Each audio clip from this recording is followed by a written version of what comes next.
Hello everyone, welcome to Stock Ethic. Okay, अभी जो आप लोगों के सामने यहाँ चार्ट ओपन है वो है Aditya Birla fashion retail limited का ABFRL। जैसे आप लोग जानते ही हो, ये स्टॉक आदित्य बिरला ग्रुप का पार्ट है।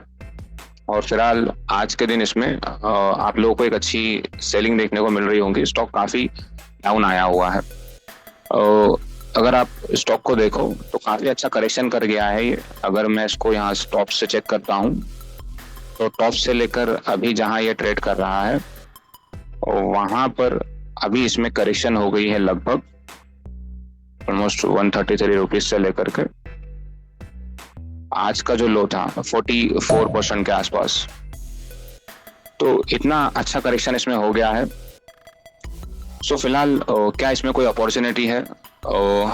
अगर जिस टाइप की स्टडी हम लोग करते हैं यहाँ पर, तो उस अकॉर्डिंग यहाँ पर इसमें एक अपॉर्चुनिटी बन रही है। और वो अपॉर्चुनिटी बन रही है अराउंड यहाँ पर इस टाइप से कि एक 76 रुपीज के आसपास यहाँ पर इसमें हमारे लिए एक स्विंग की अपॉर्चुनिटी है।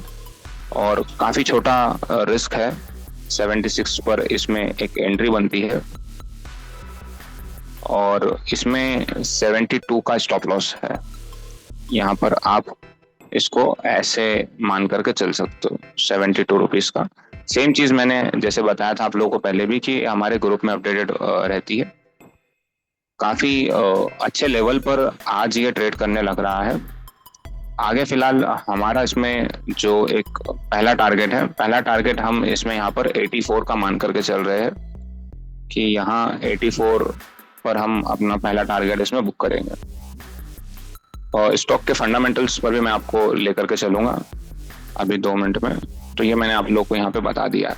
एक स्विंग की अपॉर्चुनिटी है यहाँ पर जिसमें ये हमारे लिए एक तरीके से आप मान करके चलिए कि ये एंट्री प्राइस है और ये स्टॉप लॉस है।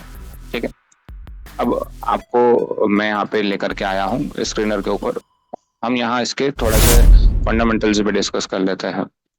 जैसे आप लोग जानते ही हो, कंपनी का ठीक ठाक मार्केट कैप है।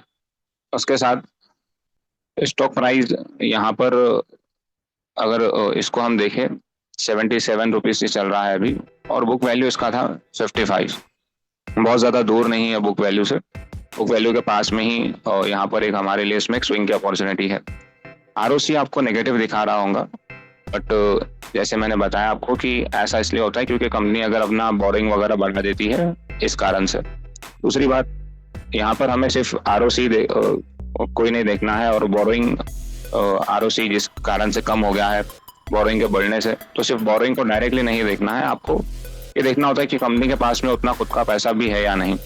तो यस, डेफिनेटली यहाँ पर बोरिंग ऑल्दो कंपनी ने बढ़ा रखी है, बट यहाँ पर कंपनी के पास में खुद का पैसा भी है अच्छा खासा। अभी हम आते हैं क्वार्टरली रिजल्ट्स के ऊपर। लेटेस्ट रिजल्ट्स की अगर हम बात करें तो मार्च क्वार्टर के रिजल्ट्स आप लोग देख सकते हो कि 1700 करोड़ की यहाँ पर सेल्स है, जो कि प्रीवियस क्वार्टर जो था लास्ट ईयर का सेम क्वार्टर, जिसे हम क्वार्टर ऑन क्वार्टर कंपैरिजन कहते हैं, मार्च 24 का, तो उसमें सेल्स आपको बढ़ते हुए दिखाई दे रही है। और जो नेट प्रॉफिट था वो नैरो हुआ है। कंपनी यहाँ पे प्रॉफिट में तो नहीं आई है, लेकिन 266 करोड़ का यहाँ पे जो लॉस हुआ था कंपनी को, वो अभी यहाँ पे सिर्फ नैरो होकर के ओनली 24 करोड़ रुपीज का रह गया है। तो ये एक बात है।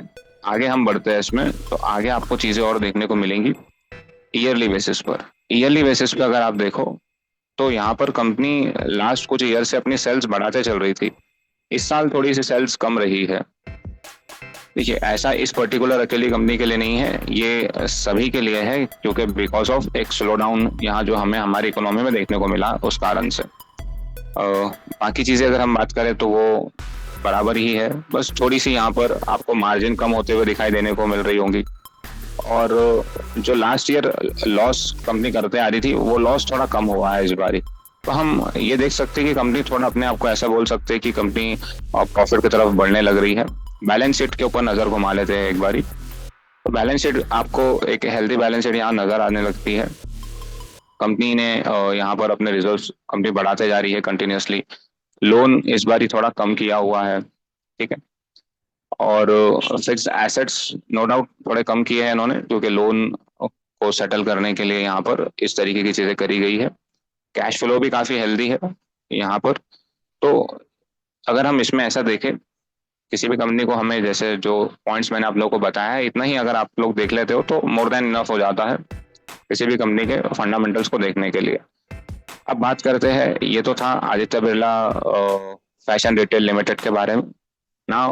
अब हम बात करते हैं यहाँ पर एक और स्टॉक जो कि है ऑल कार्गो। ठीक है, इसका चार्ट मैं आप लोग के सामने यहाँ ओपन कर रहा हूँ। अगर आप लोग स्टॉक को देखो तो ये भी काफी अच्छा करेक्शन कर चुका है, बहुत अच्छा करेक्शन कर चुका। अगर मैं सिर्फ यहाँ से ही इसको देखूं तो 98 से ये स्टॉक 33 पर अवेलेबल है।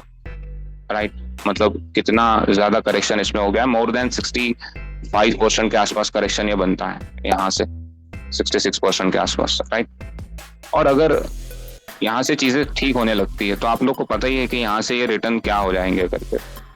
राइट, अगर दोबारा से ये प्राइस अगर वहां जाने लगती है तो फिर क्या हो सकता है, क्या रिटर्न यहाँ ये हमें अपॉर्चुनिटी दे करके जाएंगी। तो फिलहाल अगर हम इसको इतना भी माने यहाँ पर कि ये हमें अगर 50% के भी रिटर्न देता है तो भी मोर देन इनफ है हमारे लिए, तो उस हिसाब से अगर हम इसको देखें तो इसमें भी एक अच्छी अपॉर्चुनिटी है।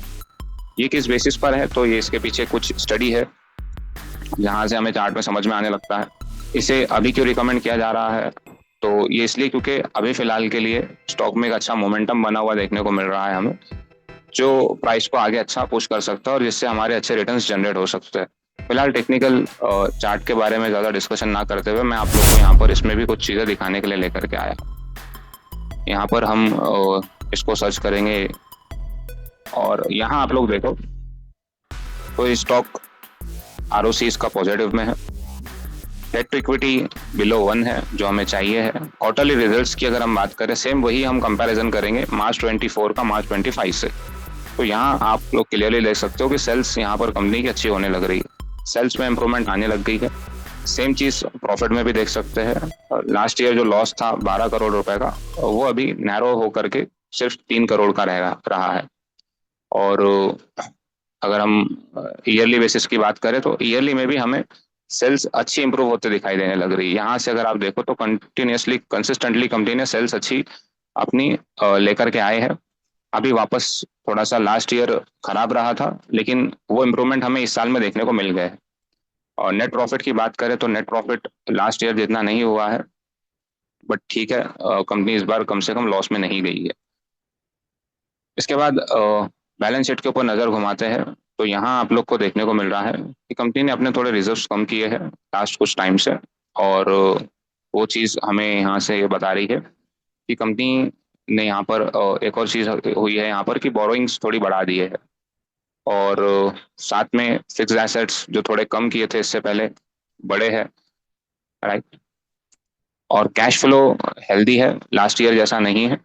तो ये सारी चीज़ें हमें ये बताती है कि जब कंपनी इससे पहले 18,000 करोड़ रुपए की सेल्स के ऊपर हुआ करती थी, इसके बाद कम हुई और अभी वापस से इम्प्रूव होने लग रही है। चीज़ें अगर दोबारा से इम्प्रूव होती है तो आप लोग ये देख सकते हो कि स्टॉक प्राइस फिर क्या हो जाएगा। स्टॉक प्राइस भी तो बढ़ेगा ना वहां से, अगर सेल्स बढ़ रही है, पहले जैसी सिचुएशन होती है। और हम तो यहाँ से बहुत ज़्यादा इसकी बात भी नहीं कर रहे फिलहाल, इसमें एक पोजिशनल ट्रेड है, या फिर अगर आप इसको लॉन्ग टर्म के लिए भी बाय करके रखना चाहते हो तो भी एक बहुत अच्छा स्टॉक है। एज सच कोई इसमें खास प्रॉब्लम हमें देखने को नहीं मिल रही और एक अच्छा खासा यहाँ से गेन हमें समझ में आता है। तो ये कुछ अपॉर्चुनिटीज थी, आई होप आप लोग को चीज़ें समझ में आई होंगी। अगर कुछ भी आप लोग को ऐसा लगता है जो डाउटफुल है तो आप कमेंट में मेंशन कीजिए, मैं उसके लिए डेफिनेटली आपको रिप्लाई करूंगा। किस टॉपिक पर चाहिए आपको नेक्स्ट वीडियो, वो भी आप अपना कमेंट में मेंशन कर सकते हैं, मैं ट्राई करूंगा उसके ऊपर एक वीडियो लाने के लिए। Thank you so much for watching, मिलते हैं अगली वीडियो में।